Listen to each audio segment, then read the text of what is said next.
Today on the Matt Walsh Show, Christina Aguilera performs in a family-friendly concert, quote-unquote, with a strap-on dildo. This is just one example of extreme, over-the-top debauchery and degeneracy being totally normalized and institutionalized in our culture. We're going to talk about where all this leads and what we can do about it today. Also, Karen Jean-Pierre laughs off any concerns about her boss's senility. The White House meets with Defund the police advocates as crime ravages communities across the country.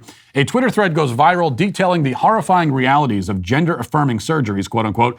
And our daily cancellation, Lizzo is forced to apologize and change and reissue her latest single due to controversy over the language in the song. But you'll never guess which word has people so upset. Seriously, you'll never guess. All of that and more today on The Matt Walsh Show.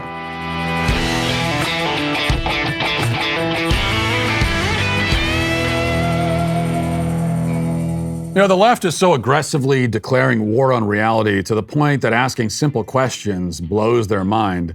As we discovered, of course, in my film, What is a Woman? But now there's an organization that I love and have been following for years, the pro-life group Live Action, led by my good friend, Leela Rose. And they've just released an incredible new video campaign that also asks a very simple question: what is abortion? Okay, and we found this to be a very effective tactic. You know, it's just ask basic questions. And this applies to the gender issue and especially applies to the life issue, which is what Live Action is doing here. You can see the videos at whatisabortion.com. And here's the thing. These videos can turn the tide in the abortion war. The videos are, on one level, very simple, but they're also brilliantly crafted. And this is a lot of what Live Action does. Seems simple on the surface, but there's a lot of depth to it. They feature former abortionists simply explaining in matter-of-fact terms the 4 most prominent abortion procedures with medical animation, and that's it. This is what abortion is. When people see the violence committed against children, many of them change their minds. After watching the What is Abortion videos, 19% of pro-choice women selected abortion should never be legal, and the number of people who said abortion should never be allowed skyrocketed 21% from 25% to 46%. So this is a tactic, a strategy that really works, and it's a strategy that just emphasizes the truth. That's all. Bottom line is that if everyone in America watched these videos, we would have a pro-life country where children are more protected. So go to whatisabortion.com, check out the videos, and more importantly, share them with everyone you know. These tools are in your hands. Use them. Well, after a pride-filled day in Los Angeles on Saturday, complete with naked gay men in bondage gear parading through the streets and acting out their sexual fetishes in front of children while morbidly obese drag queens stood on parade floats and shouted about lube into megaphones, festivities culminated in a grand finale, musical performance. The LA Pride in the Park Music Festival billed itself as an all-ages, kid-friendly event, which, in fact, all the Pride parades and all the Pride events claim to be all ages and kid-friendly. But we know what these people mean when they say kid-friendly. Essentially, a kid-friendly activity is any activity they feel like engaging in with kids present. They don't judge whether something is kid-friendly before doing it in front of kids. They do it in front of kids and then declare after the fact that it was kid-friendly because they did it in front of kids. And so it perhaps should not be a surprise that former pop star Christina Aguilera took to the stage during this concert to perform a song called XXX alongside a transgender singer named Kim Petras. And for the performance, Aguilera wore a green Hulk suit and a strap-on dildo. She then simulated masturbation as she danced across the stage while drunkenly shouting the lyrics to what just may be the dumbest song ever written. And there's a lot of competition for that title, but listen. Sex me how you like. Sex me, I want it. I'm horny. I wanna. Sex, sex, sex, sex, sex, sex, sex, sex, sex, sex. I'm naked. Sex, sex, sex, sex, sex, sex, sex, sex. Yeah, I wanna. Sex, sex, sex, sex, sex, sex, sex, sex, sex, sex. I'm naked. Sex, sex, sex, sex, sex, sex, sex, sex, yeah, yeah. Sex me how you want it. Sex me how you like. Sex me in the morning. Sex, sex, sex, sex, sex, sex. Yes, the song largely consists of the word sex repeated over and over again. There are also graphic descriptions of various sex acts in the song, but in case you aren't picking up on the theme, they continue to shout the word sex in the refrain. Like, do you get it? This song's about sex. You know sex? Aren't you impressed? Aren't we edgy? Isn't this an edgy song, guys? Did you hear us? We said the word sex. What they lack in wit or subtlety, they'll make up for by beating you over the head with a sledgehammer until you've lost enough brain cells to actually enjoy a song like this. Maybe by the time your mental capacity matches that of like a dish rag or Joe Biden, you might find yourself tapping your foot and nodding along to the song. It is interesting, though, to consider that Janet Jackson was around the age Christina Aguilera is now when she performed at the Super Bowl in the early 2000s. And back then, it was a major scandal, a huge national story, when an aging pop star showed her nipple for a few seconds. Now an aging pop star can gyrate across the stage in front of kids while screaming about sex and waving her dildo around, and it's barely noticed by anybody, apart from a few approving write-ups by the entertainment rags. Now that's understandable in a certain way. It's difficult to keep up with all of this shameless perversion and depravity, especially during Pride Month. After all, this happened just a day after Postmates, which is a food delivery service owned by Uber, ran an ad introducing their new, quote, bottom-friendly menu. Now, I can't even play most of this ad, and if I could play it, I still wouldn't play most of it. But here's just enough to get the gist of it. And the main reason I want to play this for you is that if you haven't seen it and I describe it, you will think I'm making it up. But I am not. Watch. What are you eating this Pride? Well, if you're a top, it seems like you can eat whatever you want. But if you're a bottom, you're expected to starve? Not this Pride. Introducing the bottom-friendly menu from Postmates. We teamed up with Dr. Evan Goldstein from Bespoke Surgical to bring you a menu of bottom-friendly foods backed by science. Insoluble fiber won't help you feel cute, so avoid things like whole grains, wheat bran, cauliflower, potatoes, legumes. Hold up, are you just fully diving into those beans? Like I said, subtle. Subtle as always. Now to be totally clear about what you just heard, this is a major food delivery service which now has a section on its website for food items you should eat before engaging in sodomy. They have a sodomy section on their menu. Essentially, they imagined what it would have been like if Sodom and Gomorrah had DoorDash, and then they went and just made that dream a reality. Meanwhile, lost in the shuffle between the sodomy menu and Christina Aguilera in a dildo was the latest episode of RuPaul's Drag Race, in which Nancy Pelosi wandered onto stage to deliver a canned stump speech about the wonders of drag. Because these days, politicians actually have canned stump speeches about the wonders of drag. Watch. Please give a warm Drag Race welcome to the Speaker of the House, Nancy Pelosi.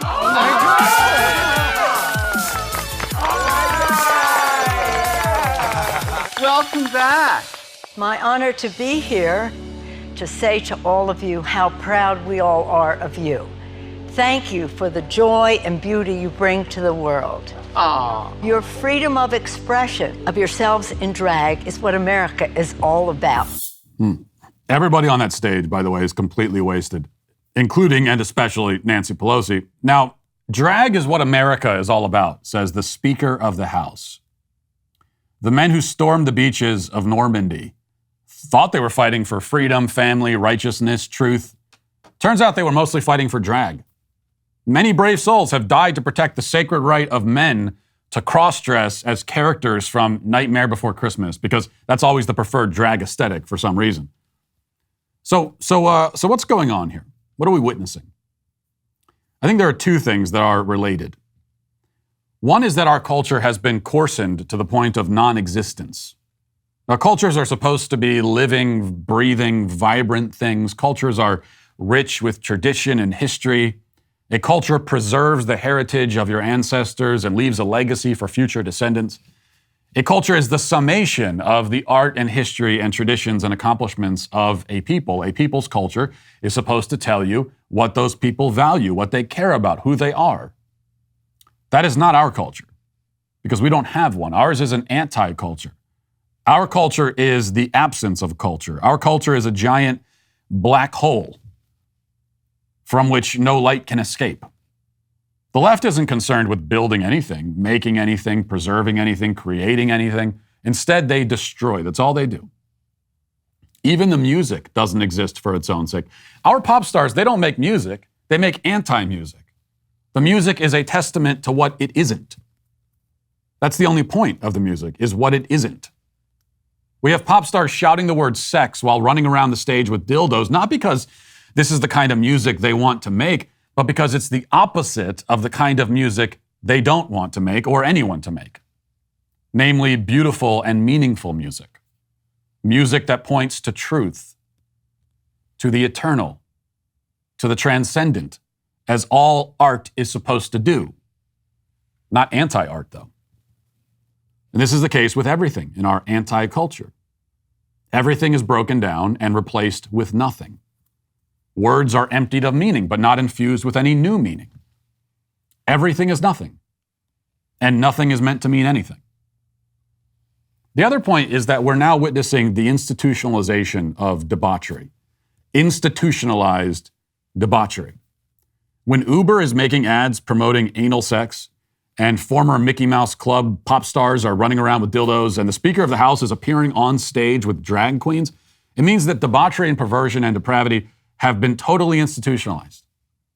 You cannot rebel against the system by acting like an insane, stupid, sex-crazed fiend, because that is the system. That's what the system is all about. The bad news about this is that it means that our institutions are completely gone. We have lost them. They are just gone. But the good news is that the more that this stuff is promoted by high-ranking politicians and faceless corporations, the less rebellious and interesting and unique it seems. That's why the perverts are growing increasingly desperate to shock and offend us. And the harder they try, the more difficult it is for them. All of their antics are bored and tired and cliched. Now, there may have been a time when drag queens represented a rebellion of sorts, but not anymore. Not when Nancy Pelosi is standing there with them. These days, if you want to rebel against the system, you have to do it by rejecting all of those things. The most rebellious thing you can do is lead a good, decent, normal life rooted in moral truth and sanity. That's the most rebellious thing. You want to be a rebel, that's what you do. That's the advantage we have now in the culture, I think. Anyone who wants to rebel against the system, anyone who wants to stick their middle finger up to the man or the them, or however the man identifies these days, has to do it by rejecting the degeneracy and moral corruption that the system peddles. That, again, is the good news, that we are the counterculture now. We are the rebels. Now let's get to our 5 headlines.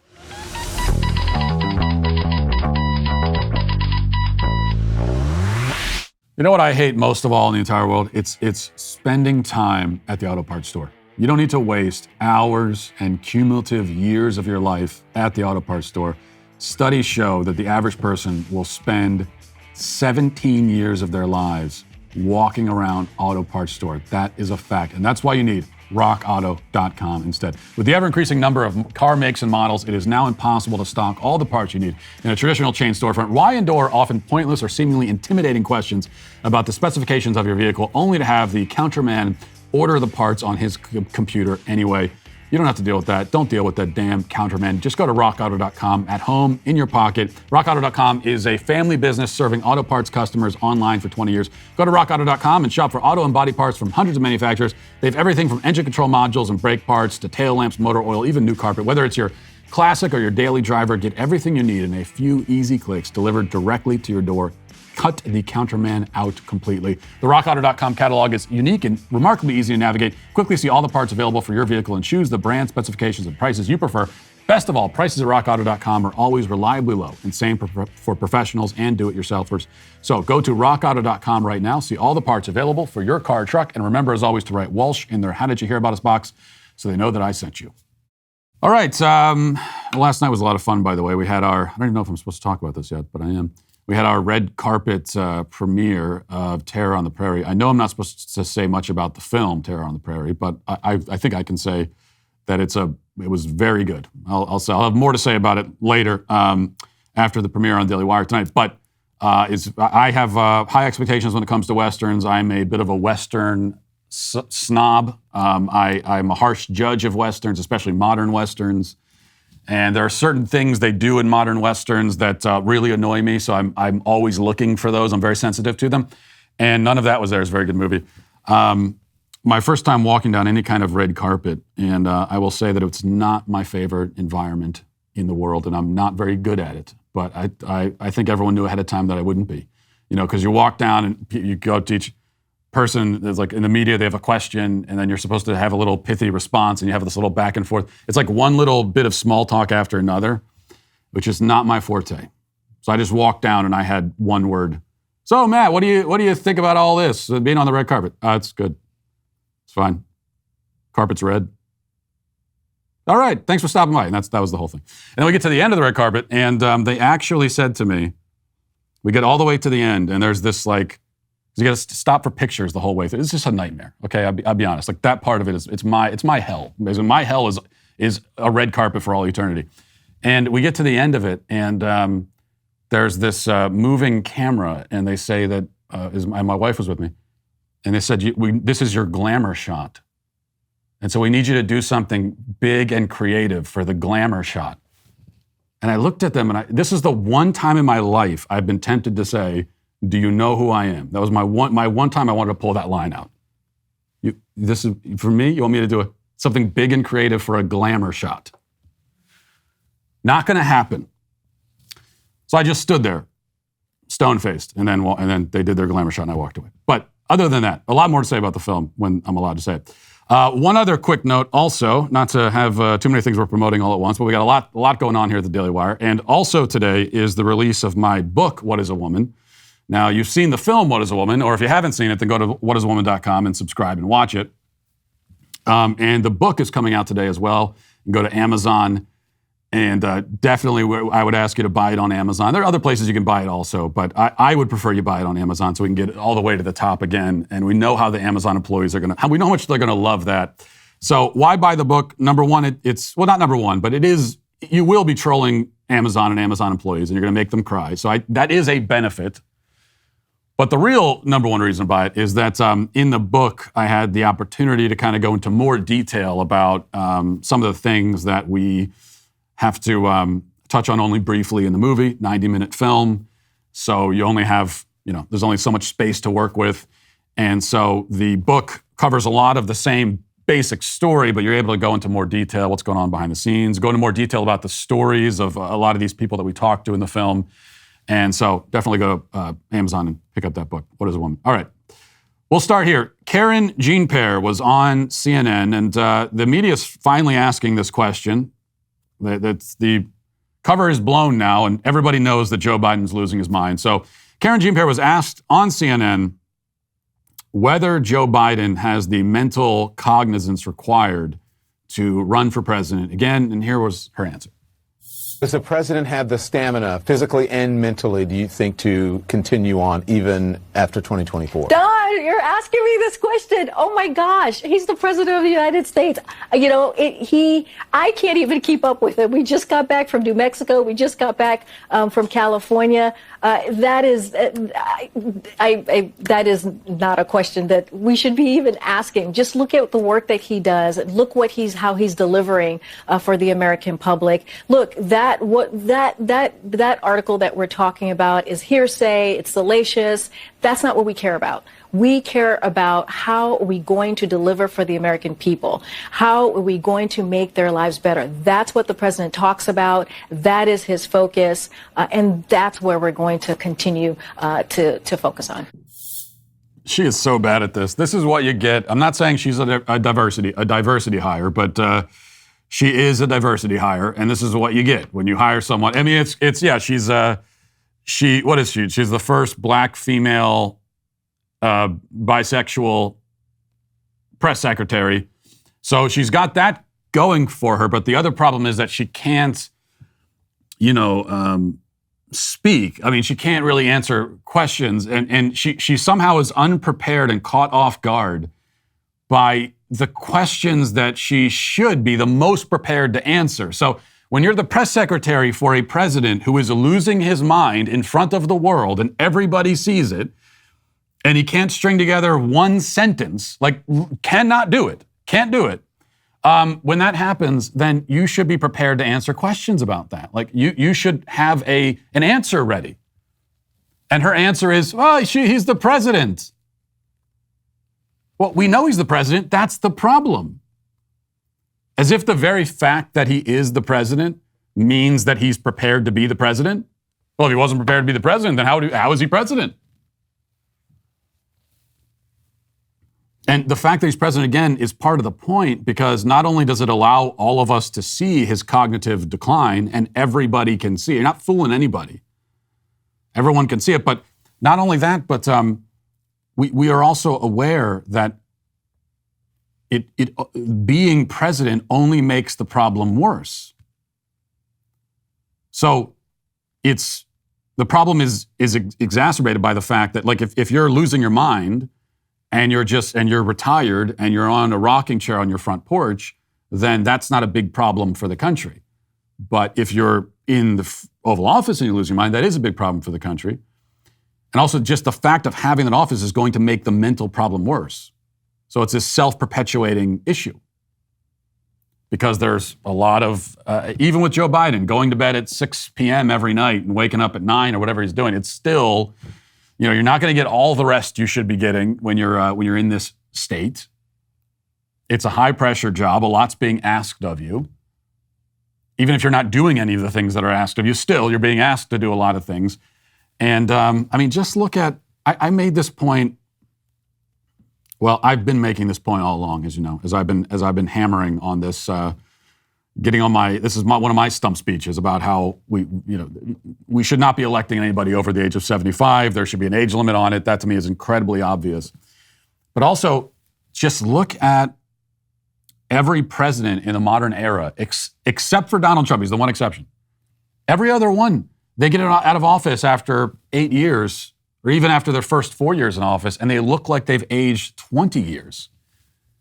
Look at, Obama when he first entered office versus when he left. George Bush, same thing. It's only 8 years. They look like they aged, they come out looking like they're in their late 70s. That's how much the office ages you. So then you take that effect and you apply it to someone who's already 78 when he enters office and was already senile. What happens then? Well, we're seeing it. More news from the White House. This is from the Daily Wire. It says, while the nation has been reeling from rising crime during the Biden administration, Defund the Police advocates have been visiting the White House or meeting with White House aides, according to White House visitor logs. Some of the activists have included Rashad Robinson, the president of Color of Change, Carmen Rojas, the president and CEO of the Marguerite Casey Foundation, and then the co-founder of something called Black Voters Matter, and others as well, someone with Al Sharpton's National Action Network. Rojas tweeted last year, so many people are twisting themselves into word pretzels. They say we need justice in one breath and not all police are bad in the next. We must be unwavering in our commitment to freedom. The best way to realize it is to defund the police and support abolition, period.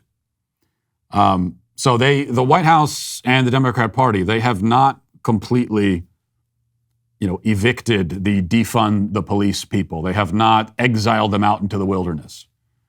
As much as I suspect a lot of them would like to be able to do that, they can't. This is who you've made your bed with. They're part of the club. Really important part, prominent part. And as we get into 2022 and the midterms and everything, and we're already seeing this, but this is obviously the economy is a big issue that Republicans should be hammering the Democrats with, and they are. But I think even more than that, crime and gender insanity. I'd put those two things right at the top. And that puts the Democrats in the most indefensible situation. And these are also the things that people live with every day and are worried about. And you look to the Democrats and they either have no answers or they are intentionally making these problems worse. So people live, especially if you live in cities, you live with the crime problem every day. It's the kind of thing you worry about. If you have a family, if your kids are out, if you have a wife, your wife's you worry about them falling victim to this. Just like as much as Democrats pretend not to realize this, with the gender insanity. This is something every parent now worries about. I mean, every parent I've talked to, especially over the last couple of weeks, I've talked to many, many parents. Got emails and everything. They're terrified of this, of their kids falling victim to the gender insanity. So these two issues, Democrats, they have no response. To call them vulnerable would be a massive understatement. This also from the Daily Wire. It says, Amber Heard took a shot at social media users and a jury that largely sided with her ex-husband, Johnny Depp, during the actress's first interview. since a verdict was rendered in the couple's highly publicized defamation case. The jury, of course, found that Heard defamed Depp in an op-ed about domestic violence, awarding him a total of $15 million in monetary damages, though it was dropped to a total of $10 million due to Virginia law. And so this is her first, talking to Today Show, her first interview. And is she contrite? Is she asking for forgiveness? Is she taking any accountability? Is she sharing any of the blame whatsoever? Of course not. Let's listen. Even somebody who is sure I'm deserving of all this hate and vitriol, even if you think that I'm lying, you still couldn't look me in the eye and tell me that you think on social media there's been a fair representation. You cannot tell me that you think that this has been fair. I mean, we can tell you that. And that is what we're telling you, Amber, I'm afraid to say. That's exactly what we can say. And I think that one of the things that's interesting here, especially with Amber Heard's reaction, she just lost. I'm not even sure how this works legally, that you lose on a defamation case, but you're doubling down and still repeating the same claims you just got sued over, and you lost that case. So can you get sued again for it? I don't know. But to watch her reaction, she's just stunned. She didn't think this was possible, that she would actually lose. And that's why she told these brazen lies in the first place. Knowing that she was telling the lies about someone who had the financial ability to hold her accountable. And most people don't. That's why people get defamed all the time in this country, especially by the media. The media loves defaming people, and most people just don't have the financial capacity, don't have the resources to do anything about it because it's very, very expensive. And it's a risky proposition also to try to sue someone for defamation because it's very hard to win. You open yourself up to, countersuits and everything else. So she knew that she was doing this to someone who had the ability and had the resources to take her to court. She did it anyway, brazenly, and now she's shocked and stunned, and I think really shocked and stunned, not just pretending. Because she's lived this life of privilege, and we're starting to see someone who's lived a life of privilege in this bubble. And for the first time, the privilege she tried to cash her privilege card in, and it didn't work. Tried to cash her privilege check and it bounced for the first time in her life. And she doesn't know what to do about it. And what's the privilege that she had? I think we should be clear about this. Is it white privilege? Well, it's got nothing to do with her race, really. This is a dispute between two white people anyway, so it's not white privilege. Part of it is money, okay, so she's a Hollywood actress, she's got a lot of money. There's real privilege that comes with that. But also she has attractive female privilege, which of all the different kinds of privileges in the modern Western world or anywhere in the world, that is probably number one. That is the number one form of privilege. If you're female and physically attractive, you have advantages that nobody else will ever have. I mean, you have a path laid out in your life that is automatically going to be so much easier than almost anybody else, just by virtue of that.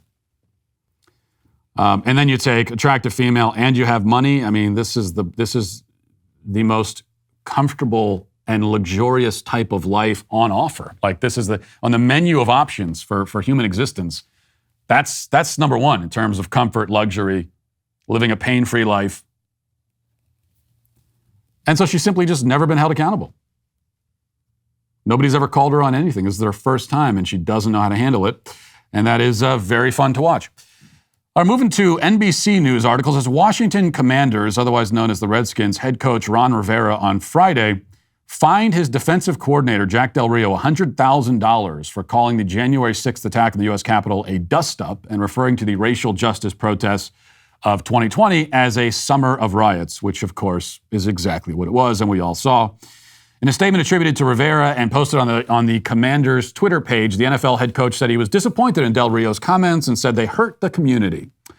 The statement said, as we saw last night in the hearings, what happened on the Capitol on January 6, 2021 was an act of domestic terrorism. A group of citizens attempted to overturn the results of a free and fair election, blah, blah, blah. Coach Del Rio did apologize for his comments on Wednesday, and he understands the distinction between the events of that dark day and peaceful protests, which are the hallmark of our democracy. Because the BLM riots were peaceful protests, of course. But they're going to fine him $100,000 just for exercising his free speech. So we talked about how you have privilege in America. Well, this is someone who doesn't have, even though he's an NFL coach, gets paid a lot of money. He's a man, and most importantly, he's, I guess, a conservative or conservative adjacent. In fact, that doesn't even matter. He said something that the liberals disagree with, and so there's no privilege there. And so he's fined $100,000 just for expressing his opinion. An opinion which, by the way, is not really even an opinion. It's just a statement of fact, especially when it comes to the BLM riots. They were riots. They were, by every measure, far worse than what happened at the Capitol. That's a fact. But fact or opinion, or both, it's also, this is a point of view shared by the vast majority of the NFL audience. Okay, I guarantee you, if you polled the NFL audience, the people who actually sit down and watch football games every Sunday, you were to poll them about the BLM riots and ask them, were those just peaceful protests, or were they horrible riots and that were allowed to go on for months on end, and that, were you outraged by that? If you're given those two options, I guarantee vast majority of the actual NFL audience will choose the latter option for that. But he's fined $100,000 for it. And but apology, fined $100,000, still not enough, especially to the woke mob over on ESPN. Here's Stephen A. Smith and Ryan Clark talking about the, giving their reflections on all of this. Let's listen. He's white. He's not black. And there's an awful lot of white people that cannot in any way identify with the plight that African Americans feel physically, emotionally, spiritually, subliminally. The list goes on and on and on. When are we going to stop expecting them to do that?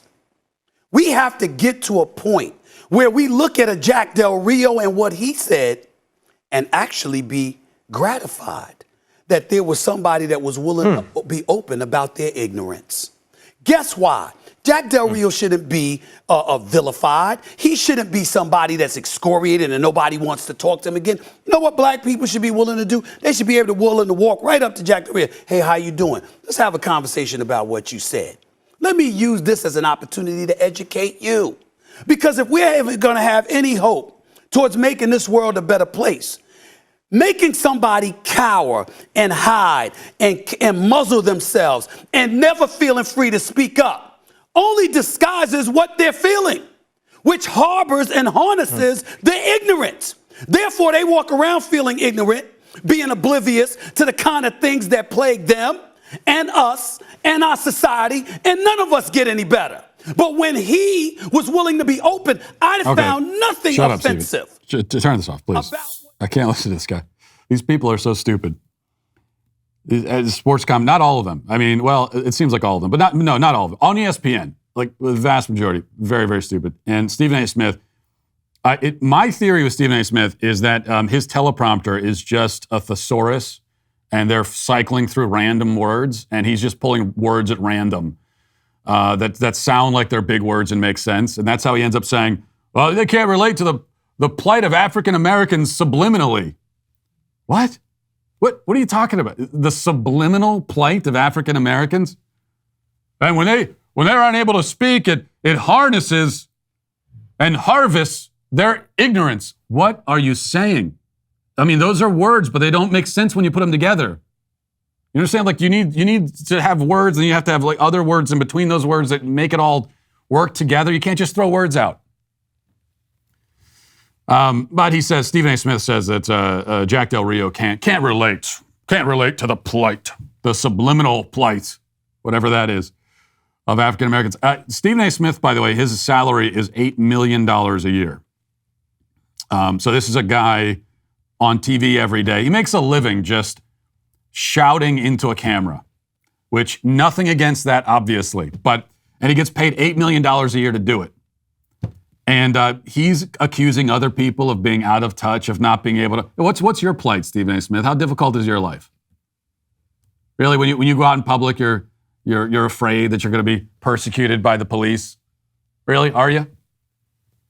See, I don't quite buy that. And this is what the commentators in ESPN are doing. It's people on the left are doing.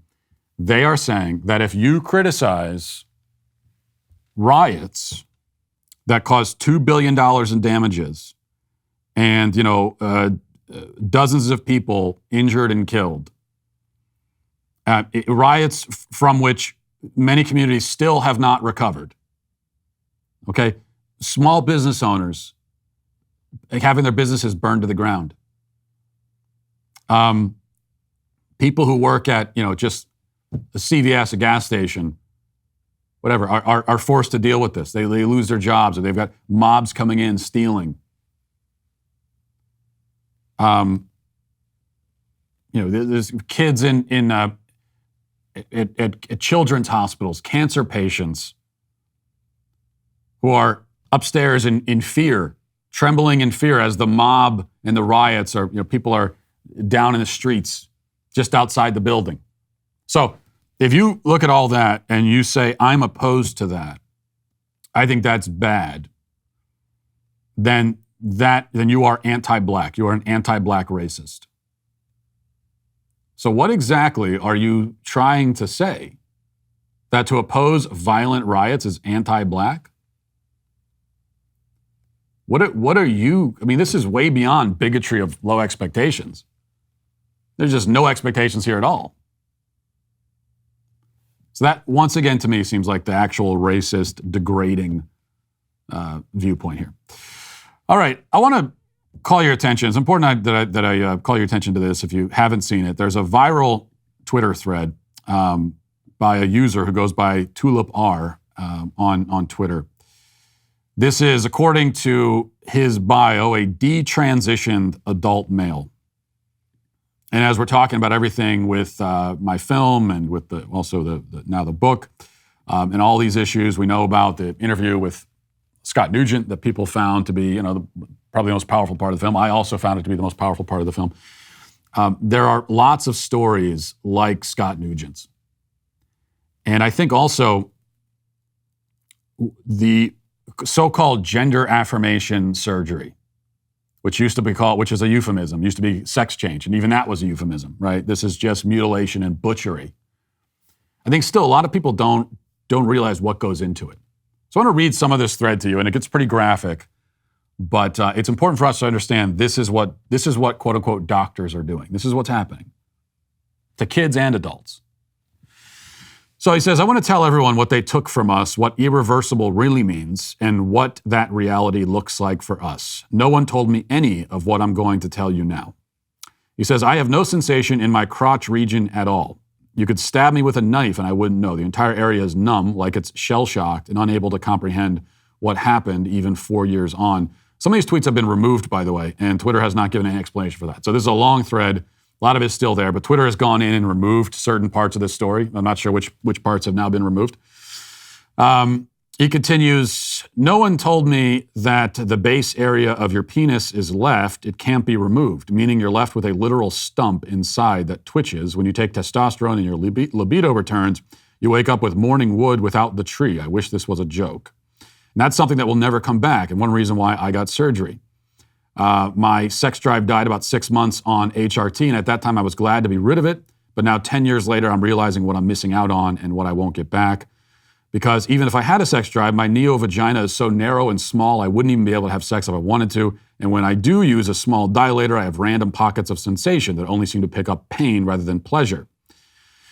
Any pleasure I do get comes from the prostate that was moved forward and wrapped in glands from the penis, meaning anal sex isn't possible and can risk further damage. And then this goes on. This goes on for a while, talking about the actual day-to-day reality that people are living through after this has been done to them. He says a little bit later on, then there's the act of going to the toilet. It takes me about 10 minutes to empty my bladder. It's extremely slow, painful, and because it dribbles, no matter how much I relax, it will then just go all over that entire area, leaving me soaked. So after cleaning myself up, I'll find moments later that my underwear is wet, no matter how much I wiped. It slowly drips out for the best part of an hour. I never knew at 35 I ran the risk of smelling like piss everywhere I went. And then the story goes on, and it's you could go and read it. You don't want to read stories like this because it's so horrifying. But again, this is what doctors are doing, and this is what they are selling to kids, and condemning people to a life of this. Okay, this medical experimentation, treating people like lab rats, just kind of, that's what they're doing. Just experimenting. Okay, let's take this body part off, let's move this stuff around here, and then this. And all in pursuit of something that is impossible. Okay? I mean, you might as well, the doctors might as well take somebody's arms off and replace them with wings and tell them that now they can fly. Now, not only can they fly, but now you're a bird because we took your arms off and put wings on. No, you'll never be a bird. You cover yourself in feathers, put wings on, you're never going to be a bird. You're still a human. Now you're just deformed. And it's the same thing here. You're a man, you will never, ever, ever be a woman. It will never happen. It cannot happen. You don't have the parts. You have a penis, not a vagina. You will never have a vagina. You will never have one. What they can do is cut a hole in you around the crotch area, and they can call it a vagina, but it's not. And it turns out that when they do that, there are all kinds of lifelong, horrifying, you can't even call them complications because complications sounds like it wasn't intended or no, this is not a complication. It's just lifelong consequences that you're going to live with forever.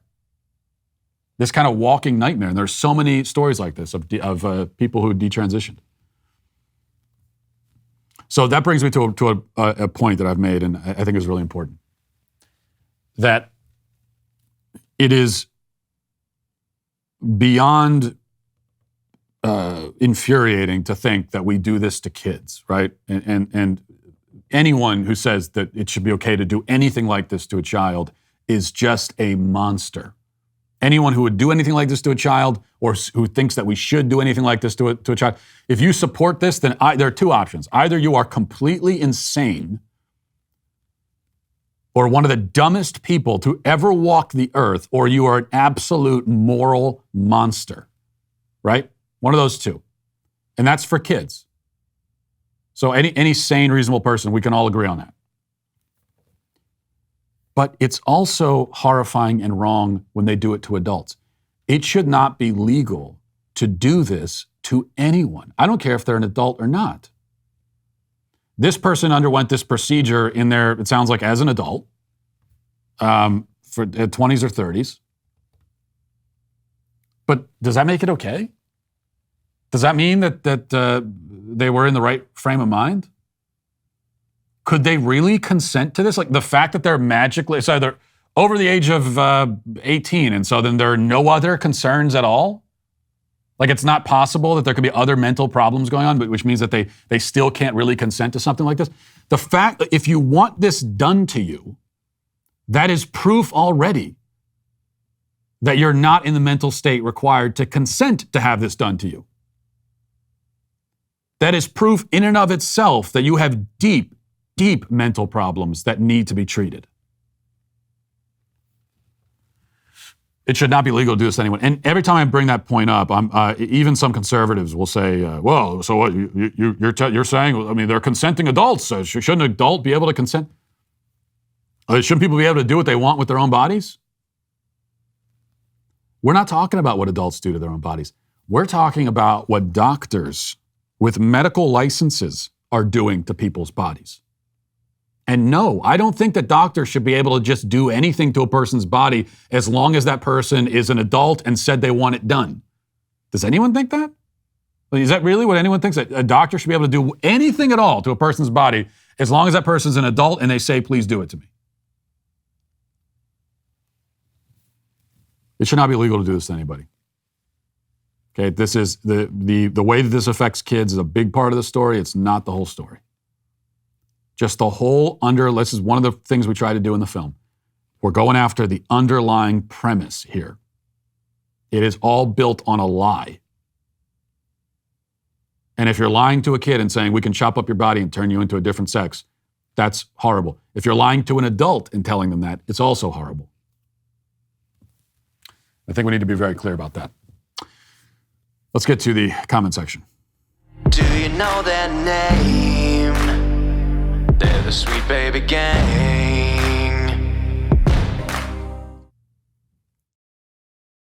Let's see. Kreutz says the family looks perfectly happy. Now we're talking about the family of the quote-unquote trans kid who quote-unquote transitioned at the age of 5.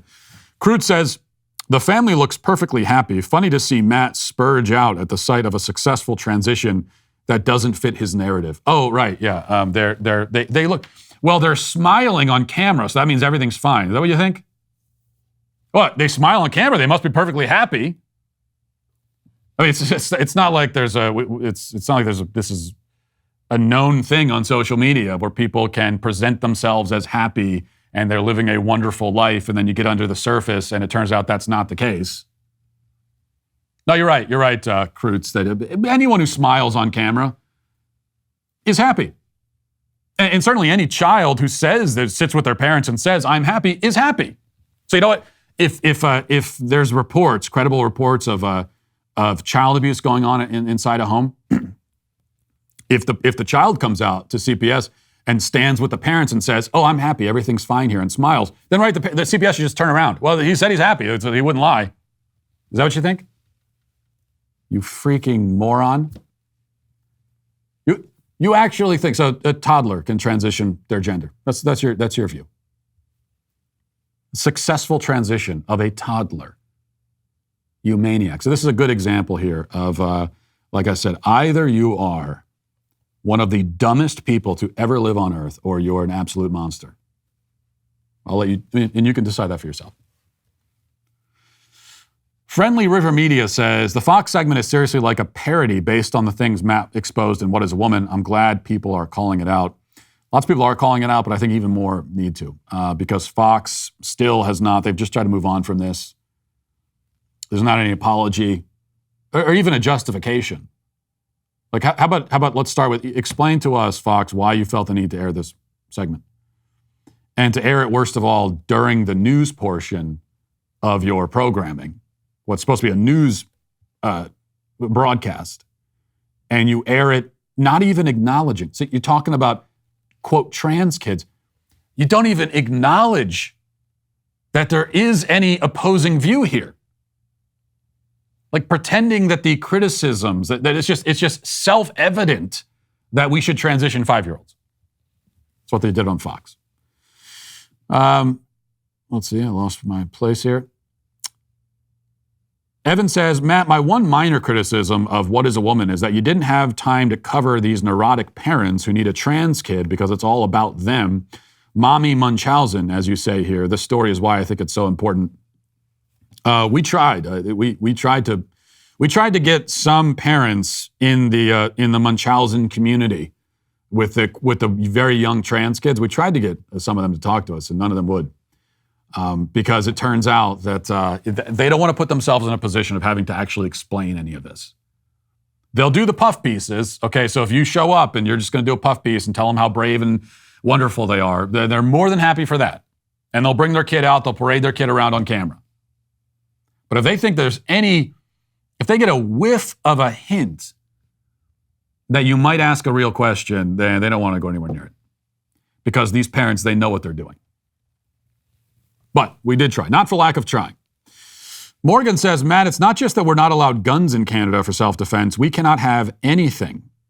It is illegal for a woman to carry pepper spray in her purse for self-defense. You can't even buy it here. That I did not realize. And it just leads me back to the same question of why live in Canada at this point? I understand if you're born there and it's where you're born, but what's the good part? That's what I would like to know, actually, from actual Canadians, maybe in the comments. But I could think of a million reasons not to live in Canada. What's the plus side, and how does it outweigh the negative at this point? Dusty says, why is he saying no other network would ever air something like this? There have been plenty of trans documentaries over the years. What they're saying is typical and what you would come to expect from a trans news piece. Has he never heard of Jazz Jennings or seen the 60-minute specials from back in like the early 2000s? LOL. Obviously, we see promotion of trans kids all over the media. My point is that there were elements of this piece that arguably would be too far at this point for CNN or MSNBC specifically. And I think the one that comes to mind is the claim that a child chose her gender before she could speak. So this is an outright, out in the open promotion of gender transitioning babies. And yeah, I do think that it's somewhat splitting hairs, right? Because if this would not be on CNN at this point, it will be in the future. And they get pretty close to it anyway. But yeah, that is my point is just to emphasize how radical that is. This is not Fox like dipping their toe in the water here. Okay, they're jumping right into the deep end with transgender babies. That's what Fox is doing. And one reason why, again, we need to hold them accountable for that. Well, my new book, as mentioned, What is a Woman, is available now. The What is a Woman film was a huge success, and if you like the film, then you've got to read the book. The book dives even deeper into the interviews and topics featured in the film, so be sure to pick up your copy of my brand new book, What is a Woman, today on Amazon or wherever you buy books. But again, Amazon is where I prefer, just because it's a lot funnier there. Tonight also is the premiere of our summer blockbuster, Terror on the Prairie. 2 days after Disney tried to cancel Gina Carano, Daily Wire swooped in and said that we're going to pick her up and she's going to star in a film. And tonight is the premiere of her brand new film with the Daily Wire, Terror on the Prairie. Terror on the Prairie is a gritty Western, and Gina's personal redemption story shines through in her leading role. It's a great film, too, I can tell you. She doesn't pull any punches as a frontier woman fighting for survival in the brutal American West. Plus, it's produced by our friend Dallas Saunier, who brought you Bone Tomahawk with Kurt Russell, so you know what you're getting into, and it really delivers, I can tell you. So go to dailywire.com/Gina and tune in tonight at 8:30 p.m. Eastern for the pre-show, 9 p.m. Eastern for the world premiere of the film, and stick around for a Q&A following the film. Head to dailywire.com/Gina right now. Now let's get to our daily cancellation. Our daily cancellation begins with one of our favorite characters in this segment, Lizzo. Except that for once, the story has almost nothing to do with Lizzo being naked and overweight. As we know, she's built a career around exploring the intersection of fatness and nakedness, but that is not the point today. Rather, Lizzo has attracted controversy because of some of the lyrics in her new hit single, Girls, spelled Grrrls. As we know, Lizzo almost certainly cannot define the word girl, but perhaps she can define the word girl. I don't know. But this is not the word that has caused severe offense, consternation, emotional trauma, and even, we must assume, physical injury to some of Lizzo's fans. That word, well, I'm not going to tell you what that word is. Partly because it's so deeply problematic and shocking that I dare not speak it out loud. And also because I thought it would be a fun game to play a 1-minute clip of the song for you. And I want you to guess which lyric was so offensive that Lizzo had to issue a public apology and re-release the song with this word changed. So listen closely. Hold my bag, hold my bag. Do you see this? I'm a spaz. I'm about to knock somebody out. Yo, with my best friend. She the only one I know to talk me off the deep end. Cause that's my girl, we codependent. If she with it, then I'm with it. Yeah, we tussle, mind your business. So slew. That's my girl, we CEOs and dancing like a C-ho. We about to throw them bows. Let's f it up. Where my girls at? Where my girls at? Yeah, this the type of fight I'm looking for. Where my girls at? Let me take these earrings off and hit the boosie ratchet with my friends. I'ma go Lorena Bobbitt on him so he never f again. Now you can't f again, bro. Lizzo, once again proving herself to be the greatest poet of our time, or any time. Shakespeare may have written a clever line or two, but he never would have thought to write something like, yeah, we tussle, mind your business, zoo, Sulu. That's my girl, we CEOs, and dancing like a CEO. Only Lizzo could come up with something so profound and moving. If Shakespeare had written that, they would have, assumed he was having a stroke or something. But we're dancing around the point here. Indeed, I dare say we are even dancing like CEOs around the point. The question we still must answer is which word, out of all of the words you just heard, though maybe a bit too generous to call all of those words, which was considered objectionable enough to necessitate changing the song? She says the word multiple times. She uses the word hoe multiple times. She drops F-bombs. She uses the term boozy ratchet, whatever the hell that means. The whole thing is about her engaging in acts of violence. The song is one big threat to jump some unspecified person and commit felony assault, or worse. And it's a potentially dangerous message, too, because it might inspire other out-of-shape women to pick random fights with strangers, thinking that they can knock somebody out when they've never thrown a punch in their lives and probably will just break their wrists if they tried. So, is that the problematic message? Or how about the part where Lizzo says that she's going to cut a man's penis off so that he can never have sex again? That's pretty disrespectful. Is that the offensive part? The entire song from beginning to end is vulgar, stupid, and violent. She could scrap the whole thing and replace all the lyrics with the sounds of feral cats fighting inside a dumpster, and it would be a vast improvement over what you just heard. So, what is the specific line that caused the problem? Well, it turns out that the only offensive word in that song was the word spaz. Now, if you recall at the very beginning, she sings, "Hold my bag, hold my bag. Do you see this shit? I'm a spaz." Again, pure poetry. But that's the problem right there. I'm a spaz. Quite literally, the least offensive word in the entire song, one of the only lyrics that we don't have to bleep on this show, is the word that people are offended by, of course. As Entertainment Weekly reports, the term spaz is now, as of about 12 seconds ago, considered an ableist slur. In fact, in their report, Entertainment Weekly censors the word, much like they would if it was the N-word or the F-word. Bitch is still written out in the article. But spaz, or the S-word, as it will now be known, is censored. Many of Lizzo's fans took her to task for ableism in her song, which promotes felony violence and forced castration.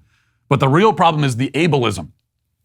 One of the fans leading the charge was Hannah Divany, a disability advocate with pronouns in her bio.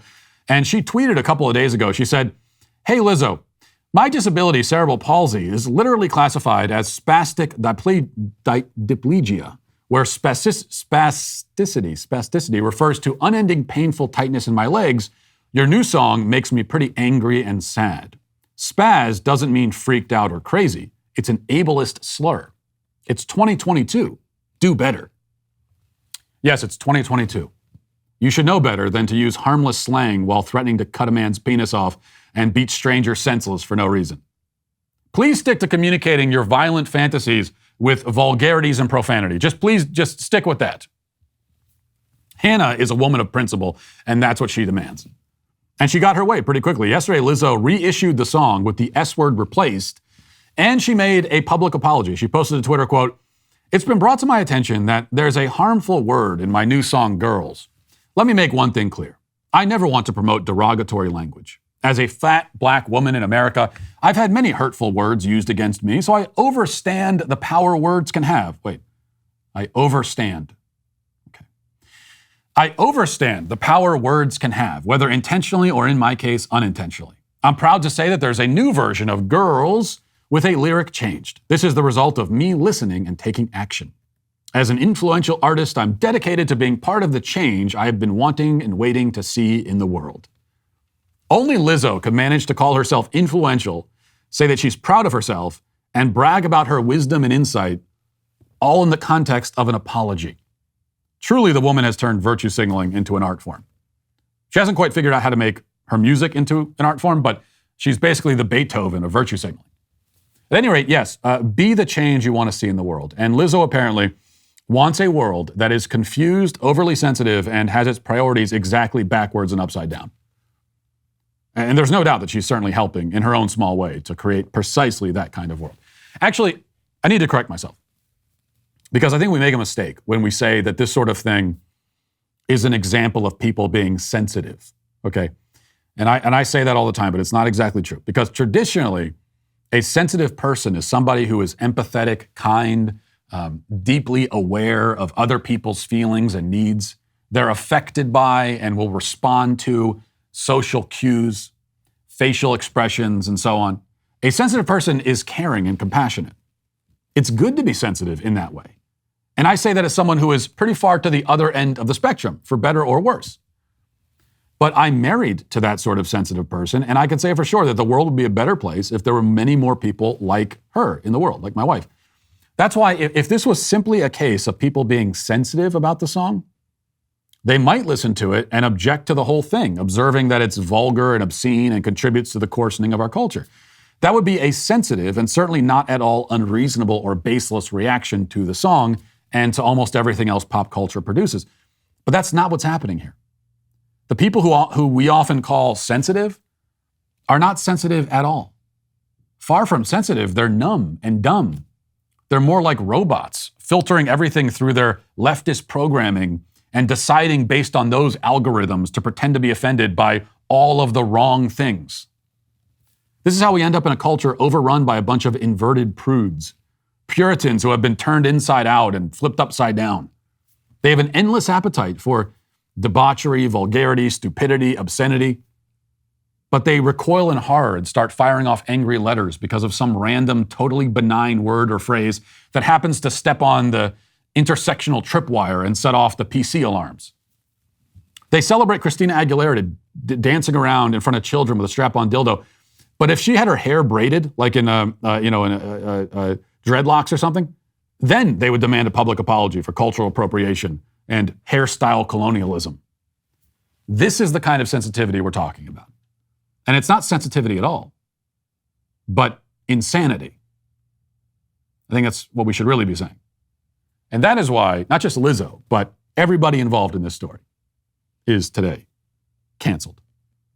And you're all a bunch of spazzes too, might I add. That'll do it for us today. Thanks for watching. Thanks for listening. Have a great day. Godspeed.